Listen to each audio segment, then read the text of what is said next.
Hello दोस्तों, कैसे हैं आप लोग। मैं राहुल पांडे आज आपके सामने एक नई बुक की समरी लेके आया हूँ जिसका नाम है द फोर एग्रीमेंट्स।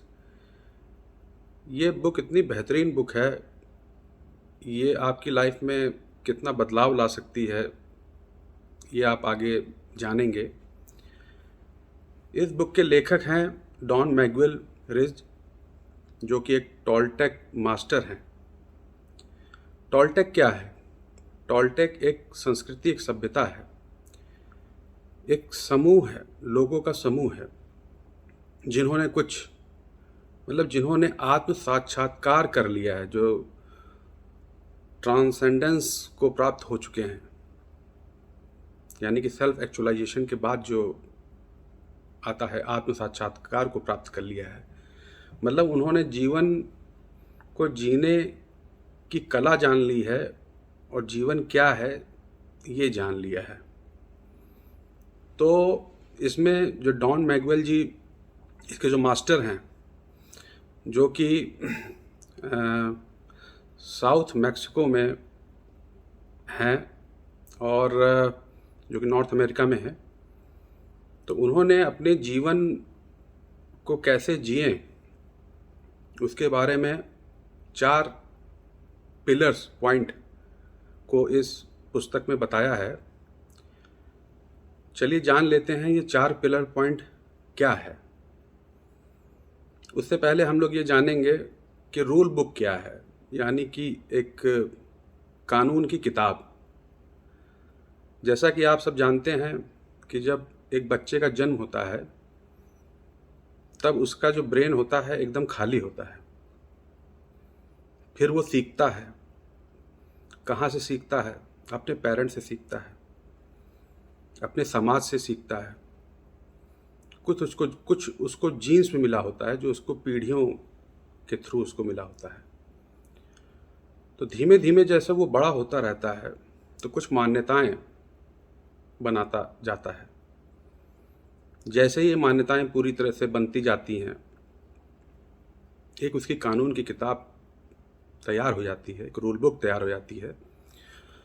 उसमें वो जजमेंट करना शुरू कर देता है कि क्या सही है, क्या गलत है।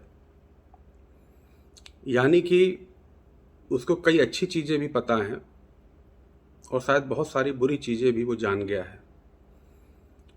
तो वो हर चीज़ में विश्लेषण करना शुरू करता है, एक जजमेंट देना शुरू करता है कि ये सही है, ये गलत है, मुझे ऐसे रहना, मुझे ऐसे नहीं रहना, और अपना आगे जीवन एक कैओस में बिताता है। तो इस बुक में उन्होंने, जो डॉन मैगवेल जी हैं, उन्होंने यही बताया है कि हम सब क्या हैं। जो हमारी पुरानी मान्यताएं थीं उसी के हिसाब से हम सब एक रैट रेस में चल रहे हैं और अपना जीवन जी रहे हैं। तो उसमें अगर देखा जाए तो हम लोग बहुत सारे ऑटो पायलट मोड में चल रहे हैं। कुछ चीज़ अच्छी आती है तो हम खुश हो जाते हैं, जब कोई चीज़ दुख होता है तो हम दुखी हो जाते हैं। मतलब कहीं ना कहीं हम पे हमारा ही कंट्रोल रह नहीं गया है। तो पहले आइए हम लोग जान लेते हैं इस 4 पिलर के बारे में। तो पहला इन्होंने जो पिलर बताया है, वर्ड, यानी कि शब्द, इम्पेकेबल वर्ड, यानी कि पवित्र शब्द, पाप रहित शब्द। दूसरा पिलर उन्होंने जो बताया है, डोंट टेक इट पर्सनली, किसी भी चीज़ को दिल पे मत लीजिए। दिल हमारा बहुत नाजुक है, तो ऐसी कोई भी चीज़ों को अपने दिल पे ना लें जो उसको नुकसान पहुंचाए। तीसरी चीज़ उन्होंने लिखा है, जो तीसरा इन्होंने पॉइंट बताया है, डोंट मेक एज्यूमशंस, धारणाएं ना बनाएं, क्योंकि हर चीज़ परिवर्तित हो रही है इस समाज में, इस संसार में। हर चीज़ गतिमान है, हर चीज़ बदल रही है। आज आप सोच रहे हैं कि जो चीज़ आज है हो सकता है कल वो ना हो। आज जो सोच रहे हैं जो इंसान आज है वो कल वैसा ना हो। आज जो देश सोच रहे हैं कि इस तरह का उसकी इकोनॉमी इतनी बढ़िया है, हो सकता है आने वाले समय में उसकी इकोनॉमी कुछ दूसरी हो। तो कृपया धारणाएं ना बनाएं। चौथा पॉइंट जो बताया गया है इस पुस्तक में वो है कि डू योर बेस्ट वर्क। जो भी आप कार्य करें, जो भी काम करें, उसमें अपना 100% दें। मैं ये नहीं कह रहा हूँ कि इसमें अपना 50% दें, और मैं ये भी नहीं कह रहा हूँ कि उसमें अपना 200% दें, लेकिन उसको अपने मन से, पूर्ण मनोयोग से करने की कोशिश करें। तो चलिए सबसे पहले हम लोग पहले पॉइंट को डिस्कस कर लेते हैं कि शब्द क्या हैं, वर्ड्स क्या हैं जो हम डेली प्रायः अपनी भाषा में बोलते हैं। भाई शब्द या तो फूल होते हैं या तलवार की तरह काम करते हैं। तो इसमें आपको बहुत आत्मविश्लेषण करना पड़ेगा कि जो आप वाक्य या अपने शब्द बोलते हैं उनका प्रभाव क्या हो रहा है। कहीं ऐसा तो नहीं है कि आप अनजाने में किसी का दिल दुखा रहे हैं या जानबूझ करके दिल दुखा रहे हैं। क्योंकि जब भी हम अपने शब्दों को बोलते हैं, जाहिर सी बात है, जब हम अच्छे शब्द बोलेंगे, किसी से प्यार भरे शब्द बोलेंगे, किसी से करुणा, दया, आभार वाले शब्द बोलेंगे, तो हम हमेशा अच्छा महसूस करेंगे। और जब हम कभी नकारात्मक शब्द बोलते हैं, नकारात्मक शब्द कब बोले जाते हैं? जब हम अपना कॉन्शियस दिमाग को साइड में रख देते हैं और हमारा जो रेप्टाइल ब्रेन है उसके थ्रू ऑटो पायलट मोड में आकर के जो भी हमारी मान्यताएं पहले रही हैं, जो भी हमारे रूल बुक में लिखा है कि भाई ये ऐसे नहीं, ऐसा होना चाहिए, तुमने ऐसे कैसे कर दिया मेरे साथ, तो ये अचानक हम उसको एक नकारात्मक भाव से वो शब्द बोलते हैं। अब शब्द की उत्पत्ति कहाँ से होती है इसके बारे में जान लेते हैं। शब्द की सबसे पहले जो नकारात्मक शब्द की उत्पत्ति, पहले नकारात्मक के शब्द की बात जानते हैं कि नकारात्मक शब्द की उत्पत्ति हमारे दिमाग से ही होती है। यानी कि हर शब्द का एक भाव होता है, उसकी एक वाइब्रेशन होती है, वो आपके ही दिमाग से निकलता है। फिर आप वो दूसरों को जब बोलते हैं नकारात्मक शब्द, अगर उसने उस चीज़ को एक्सेप्ट कर लिया तो वो नकारात्मक भाव, वो शब्द उसके दिमाग में भी जा कर के एक नकारात्मक तब बढ़ा देते हैं। तो यानी कि अगर आप किसी को नकारात्मक शब्द जो पवित्र नहीं है, इसमें इम्पेकेबल वर्ड का यूज़ किया गया है कि आप हमेशा इम्पेकेबल वर्ड बोलिए। इम्पेकेबल वर्ड मतलब क्या है कि पाप रहित, पवित्र शब्द। पवित्र शब्द सबको अच्छे लगते हैं, लेकिन पाप वाले शब्द आपकी अपनी विचारों को नकारात्मक कर देते हैं, आपकी ऊर्जा को नकारात्मक कर देते हैं और सामने वाले की भी ऊर्जा को नकारात्मक कर देते हैं। जैसे हिटलर एक एग्जाम्पल हैं जिन्होंने अपने शब्दों के माया जाल से पूरे जर्मनी के लोगों को मंत्रमुग्ध कर दिया था और लोग उनके शब्दों के पीछे, सारे जर्मनी के लोग खड़े हो गए थे। लेकिन उसमें उन्होंने शायद विश्लेषण नहीं किया कि वो क्या कह रहे हैं, और उन्होंने सब जितने भी उनके जो नागरिक थे सबको सोल्जर के रूप में पूरी दुनिया में लड़ने के लिए भेज दिया, कब्जा करने के लिए भेज दिया, जिसमें लाखों लोग मारे गए। तो क्या ये शब्द जो उन्होंने बोले थे, क्या ये सही थे? तो ये शब्द किसी की ज़िंदगी बना सकते हैं, ये शब्द किसी की ज़िंदगी बिगाड़ सकते हैं।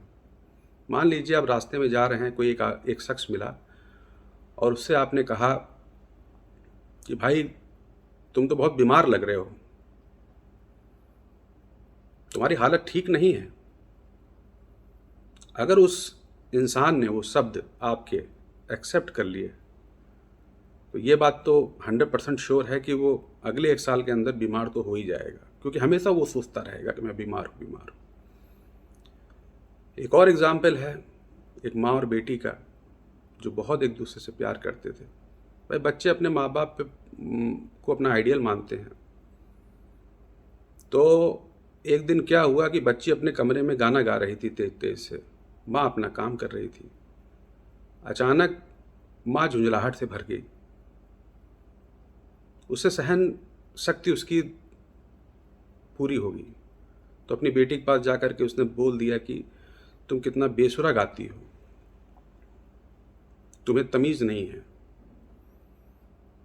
कहने को तो ये मामूली से शब्द लगते हैं, बहुत से घरों में ये सब चीज़ें हो सकता है बोली जाती हो, लेकिन उन शब्दों का प्रभाव क्या पड़ा उस लड़की के ऊपर, उसकी बच्ची के ऊपर। उस बच्ची के ऊपर प्रभाव ये पड़ा कि उसने ज़िंदगी भर गाना नहीं गाया।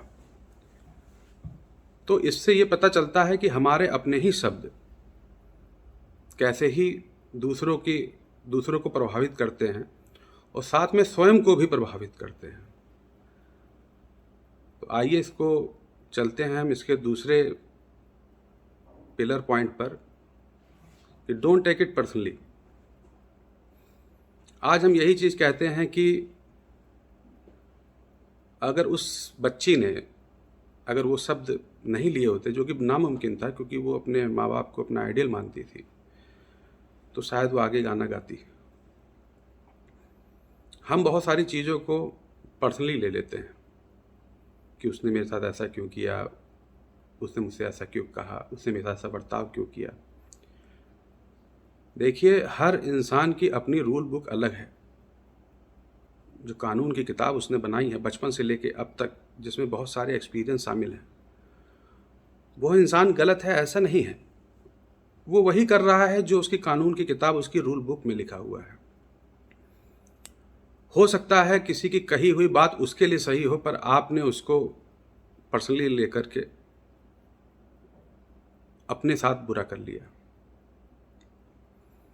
तो कभी भी हमें किसी भी चीज़ को पर्सनली नहीं लेना चाहिए और हमेशा बस ये सोचना चाहिए, एक अपनी ये मानना चाहिए कि मैं जो हूँ ठीक हूँ, वो उसकी सोच थी, उसका जैसा भी सोचना रहा, उसके साथ कुछ बीता होगा तभी उसने कहा होगा। तो आपको कहीं ना कहीं कुछ पॉजिटिवनेस अपने मन में बनानी पड़ेगी ताकि आप उसके बोले गए शब्दों को पर्सनली ना ले पाएँ। जब आप ये नहीं करेंगे तो आप उसकी जो नकारात्मक ऊर्जा है वो आपके अंदर नहीं आ पाएगी। तो चलिए हम लोग तीसरे पिलर पॉइंट पे पहुंचते हैं, जिसमें बताया गया है कि डोंट मेक एज्यूम्शंस, यानी कि अपनी कोई धारणा मत बनाइए। कई बार ऐसा होता है कि हम अपनी धारणा बना लेते हैं, अपनी कुछ मान्यताएं बना लेते हैं और जीवन भर उसी से ही पीड़ित रहते हैं।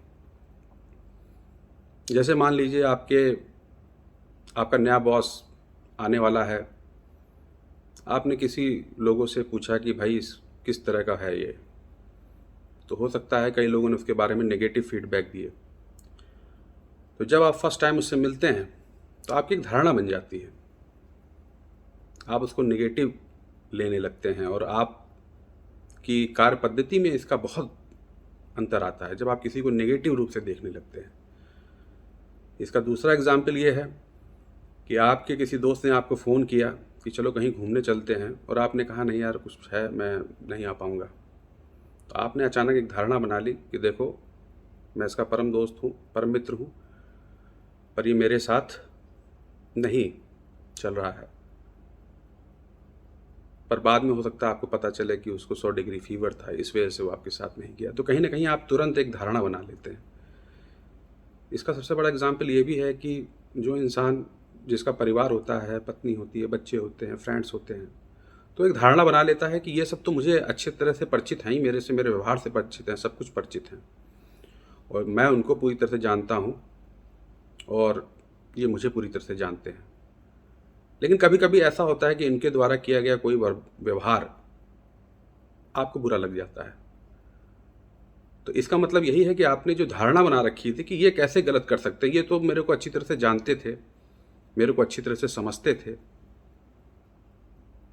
तो ये मेरे बारे में ऐसा कैसे बोल सकते हैं, और आप दुखी हो जाते हैं। तो इसीलिए कहा गया है डोंट मेक एज्यूम्शंस। आप कभी भी किसी के प्रति धारणा मत बनाइए। आपके बॉस से आपके हॉट टॉक हो गई, आप घर पे आए और सोचने लगे कि हे भगवान क्या हो गया, अब तो मेरा बॉस मुझे छोड़ेगा नहीं, वो लगातार मेरे बारे में नकारात्मक भाव रखा होगा, मेरे खिलाफ कुछ ना कुछ करेगा। लेकिन हो सकता है कि वो बॉस आपके अपने अपने घर गया हो, उसकी पत्नी बीमार हो, वो अपनी पत्नी की बीमारी से लेकर चिंतित हो। तो बताइए क्या ये धारणा आपके लिए उचित है? मतलब उसने आपके बारे में कुछ भी नहीं सोचा, लेकिन रात भर आप सो नहीं पाए। तो इसीलिए कहा गया है कि धारणा मत बनाइए, क्योंकि जब हम एक धारणा बना लेते हैं तो फिर हम उसी पे ही चलते हैं कि क्या सही है क्या गलत है। तो चलिए हम लोग अब चौथे पॉइंट पे चलते हैं कि डू योर बेस्ट वर्क। जो भी आप कार्य करें दिल से करें, पूरे मनोयोग से करें। एक बार की बात है कि एक मॉन्क बुद्धिस्ट टेम्पल में गया। उसने एक बहुत बड़े गुरु से पूछा कि गुरुजी, मैं 4 घंटे अगर ध्यान करूं, मेडिटेशन करूं, तो मैं ट्रांसेंडेंस कब तक बन जाऊंगा? मतलब मुझे आत्म साक्षात्कार कब तक हो जाएगा? तो उनके गुरु ने कहा कि शायद 10 वर्ष में आपको आत्म साक्षात्कार हो जाएगा। तो भाई इस मॉन्क ने सोचा कि 10 वर्ष तो बहुत ज़्यादा है। तो उसने फिर अगला सवाल किया कि अगर मैं 8 घंटे करूं तो कब तक मुझे आत्म साक्षात्कार, मतलब ये ट्रांसेंडेंस में मैं जा पाऊंगा? तब उसके गुरुजी ने कहा हो सकता है कि 20 वर्ष। तो बड़ा हैरान हो गया। उसने कहा कि गुरुजी, मैं जब 4 घंटे कर रहा था तो 10 वर्ष, और जब मैं 8 घंटे करने लगा तो 20 वर्ष। तब उन्होंने कहा था, हे बालक, तुम इस दुनिया में पीड़ित बन के नहीं आए हो। क्या मेडिटेशन के चक्कर में, ध्यान के चक्कर में, क्या तुम अपनी पूरी जिंदगी ऐसे ही निर्छावित कर दोगे? इसे आत्म साक्षात्कार नहीं कहते हैं। आप 4 घंटे कीजिए, 2 घंटे कीजिए, खुशी से कीजिए, पूरा मन लगा के कीजिए, लगन लगा के कीजिए। बाकी खुश रहिए, अपने परिवार को प्यार कीजिए, समाज के लोगों से प्यार कीजिए, अपनी खुशियों को जिए। तब उसने कहा कि सही, मतलब आप जो भी कार्य करें उसको पूरे आत्म मन से करें। अगर आप नहा रहे हैं तो पानी को महसूस करें, अपने शरीर से प्यार करें। मतलब हर पल को आप पूरी 100% उसमें आत्मसात होइए। जो भी कार्य जब भी करिए, जितने भी देर के लिए करिए, उसको पूर्ण मनोयोग से करिए। तो ये 4 पिलर पॉइंट बताए हैं कि कैसे शब्द आपके सकारात्मक भी हो सकते हैं और नकारात्मक भी हो सकते हैं, और नकारात्मक होते हैं तो कैसे वो आपके जीवन को तबाह कर देते हैं, और सकारात्मक होते हैं तो कैसे आपके जीवन को आबाद कर देते हैं। दूसरा इन्होंने जो बताया था पॉइंट कि डोंट टेक पर्सनली, कोई भी चीज़ को आप पर्सनली मत लीजिए, क्योंकि जब आप किसी चीज़ को पर्सनली ले लेते हैं, अच्छा बात ये नहीं है कि किसी नकारात्मक चीज़ को, बहुत कई बार लोग बड़ी सकारात्मक चीज़ को भी पर्सनली ले लेते हैं तो अपने उनके अंदर ईगो आ जाता है, तो उससे भी दुखी रहते हैं। इसमें एक छोटी सी कहानी बताऊंगा कि वर्ल्ड वार 1 के समय में एक कहीं गांव में एक किसान रहता था। उसका बेटा और उसका एक घोड़ा उसके साथ रहता था। वो घोड़ा बहुत बढ़िया था, बहुत अच्छी नस्ल का था। एक दिन बेटा अपने घोड़े के साथ कहीं फार्म में गया और भाग गया। तो उस किसान का एक भाई था, वो आके अपने भाई से कहा, किसान से कहा कि भाई ये तो बहुत तुम्हारे साथ बुरा हुआ, तुम्हारा इतने अच्छी नस्ल का घोड़ा भाग गया। तो उसके किसान ने कहा कि भाई क्या अच्छा हुआ क्या बुरा हुआ किसको मालूम। कुछ दिनों के बाद वही घोड़ा एक घोड़ी को लेकर के वापस आ गया। फिर उसके भाई ने कहा, भाई तुम्हारी तो निकल पड़ी, एक पे एक फ्री। भाई एक घोड़ा था, एक घोड़ी और आ गई। तब उसने कहा कि क्या अच्छा हुआ क्या बुरा हुआ किसे मालूम है, जो हो रहा है सब प्रभु की इच्छा से सब अच्छा हो रहा है, कोई सब ठीक है। कुछ दिनों बाद उसका जो बेटा था, किसान का बेटा जो था, उसी घोड़ी पे बैठ करके राइड करने निकला। अचानक उस घोड़ी ने उसको गिरा दिया और उसकी टांग टूट गई। फिर उसका वही भाई आया और कहा, भाई ये तो बहुत बुरा हुआ, भाई घोड़ी तो आई थी लेकिन घोड़ी ने उसकी टांग तोड़वा दी। तो फिर उस किसान का वही एक वाक्य था, क्या अच्छा हुआ क्या बुरा हुआ किसे मालूम। फिर वर्ल्ड वार छिड़ गई, वहाँ के मेजर और पूरी मिलिट्री गांव में आ गई और जितने नवयुवक थे उन सबको मिलिट्री में भर्ती करने लगी। उस वक्त तो आपको मालूम ही है कि जब भी कोई वर्ल्ड वार में जाता था उसके बच के आने के चांसेस एकदम ना के बराबर थे। तभी जब मिलिट्री उसके घर पे आई, देखी कि भाई इसके बेटे की तो टांग टूटी हुई है, तो उन्होंने कहा कि भाई ये तो काम करने लायक नहीं है, तो उसको छोड़ के चली गई, बाकी लोगों को अपने साथ भर्ती करके, गांव के और लोगों को। फिर उसका भाई आया, कहा कि क्या अच्छा हुआ भाई, तुम्हारी तो जान बच गई बेटे की, क्योंकि अगर ये उसकी टांग ना टूटी होती तो ये तो गया होता, आर्मी में भर्ती गया होता और शायद ही बच के कभी जिंदा आ पाया होता। तब फिर उस किसान ने यही कहा कि क्या अच्छा हुआ क्या बुरा हुआ किसे मालूम। तो भाइयों, कहने का मतलब यह है कि कोई भी परिस्थिति हो हमें न्यूट्रल रहना चाहिए, क्योंकि बहुत सारी चीज़ें जो हमारे साथ घटित होती है उसमें बहुत सारे फैक्टर्स काम करते हैं। कई बार हमारे साथ जो अच्छा होता है उसमें बहुत फैक्टर काम करते हैं और हमारे साथ कई बार जो बुरा होता है उसमें भी कई फैक्टर काम करते हैं। तो ये 4 जो एग्रीमेंट्स उन्होंने बताए हैं, ये बहुत ही महत्वपूर्ण एग्रीमेंट है। अगर इंसान अपने इन 4 एग्रीमेंट्स को फॉलो करे, अगर अपनी ज़िंदगी में इसको फॉलो करे, तो अपनी ज़िंदगी में बहुत बड़ा बदलाव वो देखेगा। आइए, उन्होंने बात की है, अगले 3 पॉइंट उन्होंने इसमें डिस्कस किए हैं। पहला पॉइंट उन्होंने डिस्कस किया कॉन्शियसनेस, यानी कि सजगता। इन 4 एग्रीमेंट को पे वर्क करने के लिए उन्होंने 3 पॉइंट और बताए कि कैसे इन 4 एग्रीमेंट पे आप वर्क करें। पहली बताई है कॉन्शियसनेस, सजगता। दूसरा जो उन्होंने बताया है इसमें कि संकल्प शक्ति, कि संकल्प आप लें कि कोई भी अगर आपको कार्य करना है तो संकल्पित रहें। और तीसरा उन्होंने बताया है ट्रांसफॉर्मेशन, यानी बदलाव के लिए तैयार रहें।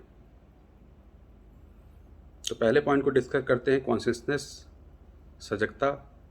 जब हम सजग रहेंगे, ये तीनों ही पॉइंट आपके 4 एग्रीमेंट को सपोर्ट करते हैं। अगर ये 3 पॉइंट आप करते हैं तो ये 4 एग्रीमेंट आप अपनी रूल बुक में लिख सकते हैं और अपनी लाइफ में इसको इम्प्लीमेंट कर सकते हैं। अगर आप हमेशा कॉन्शियस रहेंगे, सजग रहेंगे, तो आपको ये पता रहेगा कि आप क्या सही कर रहे हैं, क्या गलत कर रहे हैं। अगर नहीं रहेंगे तो ये 4 पॉइंट में से आप कहीं ना कहीं 4 पिलर पॉइंट में से कुछ ना कुछ आप छोड़ देंगे। दूसरा है आप संकल्प लेंगे कि मैं ये करना है, मुझे ये नहीं करना है। तीसरा बदलाव के लिए हमेशा आप तैयार रहेंगे। जब आप बदलाव के लिए तैयार रहते हैं, क्योंकि इंसान गतिमान है, संसार गतिमान है, प्रकृति गतिमान है, ईश्वर क्या है, ईश्वर गतिमान है। हर चीज पल पल चेंज हो रही है। अगर देखा जाए तो ईश्वर क्या है, ईश्वर आप हैं, आपकी ज़िंदगी, लाइफ जो है वही गॉड है। अगर आप अपनी लाइफ को अच्छे से जीते हैं तो बस आप ये समझ लीजिए कि आपने ईश्वर की प्राप्ति कर ली। तो इन 3 चीज़ों से हम कर सकते हैं। आगे उन्होंने बताया है कि कैसे हम अपने नकारात्मकता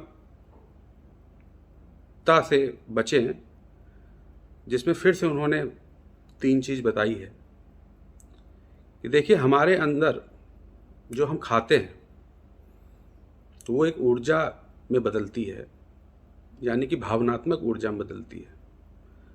यानी कुछ भी हमने अन्न ग्रहण किया तो वो आपकी सबसे पहले भावनात्मक ऊर्जा में बदलती है। और उस भावनात्मक ऊर्जा का अगर आपने सही तरह से प्रयोग नहीं किया, भाई प्रयोग या तो आप सकारात्मक करेंगे या तो नकारात्मक करेंगे। तो इस पुस्तक में यही उन्होंने बताया है कि आपके शरीर के अंदर एक परजीवी रह रहा है, 100 सिरों वाला राक्षस, जिसके 100 सिर हैं। वो 100 सिर क्या हैं? लोभ, ईर्ष्या, इसी तरह से जितनी भी नकारात्मक चीज़ें हैं, क्रोध, वो सब इस राक्षस के सिर हैं। तो हम इसको अपने जीवन से कैसे इस परजीवी को बाहर करें, कैसे अपनी नकारात्मकता अपने जीवन में आने ना दें।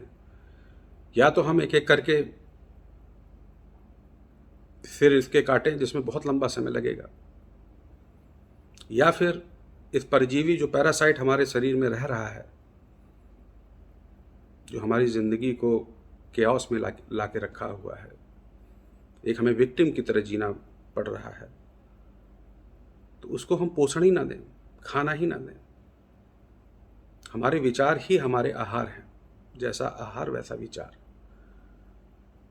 तो अगर हम नकारात्मक विचार ही नहीं लाएंगे या नकारात्मक शब्द ही नहीं बोलेंगे, या जो मैंने 4 एग्रीमेंट आपको शुरू में बताए हैं, अगर ये हम पालन करेंगे तो जाहिर सी बात है कि उस परजीवी को हम कहीं ना कहीं उसको फीड करना बंद कर देंगे, उसको आहार देना बंद कर देंगे। ये परजीवी हमसे ही खाता है और हमें ही नष्ट करता है। तो जब हम उसको खाना बंद कर देंगे, खाना देना बंद कर देंगे, तो वो अपने आप ही हमारे अंदर से समाप्त हो जाएगा। तीसरा जो उन्होंने आखिरी बताया है, एंजल ऑफ डेथ, यानी मौत का देवता। भाई मौत का देवता क्या है? मौत का देवता यही तो कहता है कि आपका परिवार, आपकी बीवी, आपके बच्चे, आपकी संपत्ति, आपके दोस्त, आपके सब कुछ, आपका घर, आपकी गाड़ी, सब मेरे अधीन है, मैं जब चाहूँ आपसे छीन लूँगा। जब आपकी मृत्यु होती है तो सब आपसे छिन जाते हैं।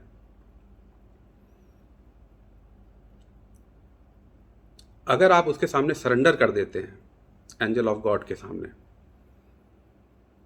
तो आपके अंदर सारे नकारात्मक भाव खत्म हो जाते हैं। अगर आपको मालूम है कि मैं एक समय बाद मर जाऊंगा या फिर, तो क्या आप चाहेंगे कि किसी के साथ बुरा कहें, किसी को बुरा बोलें या अपने आप को कष्ट पहुंचाएं? दूसरों को कष्ट पहुंचाने से बुरा ये होता है कि जब इंसान अपने आप को कष्ट पहुंचाता है। तो इस पुस्तक में यही सारे पॉइंट डिस्कस किए गए हैं कि कैसे हम अपने जीवन में सकारात्मकता लाएं, चीज़ों के प्रति अपना दृष्टिकोण बदलें, फ्लिप योर स्क्रिप्ट, अपनी स्क्रिप्ट को चेंज करें।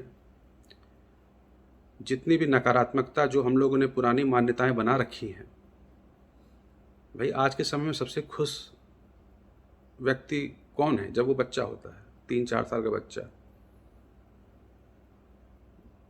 भाई उसके अंदर नकारात्मकता होती नहीं है, ना वो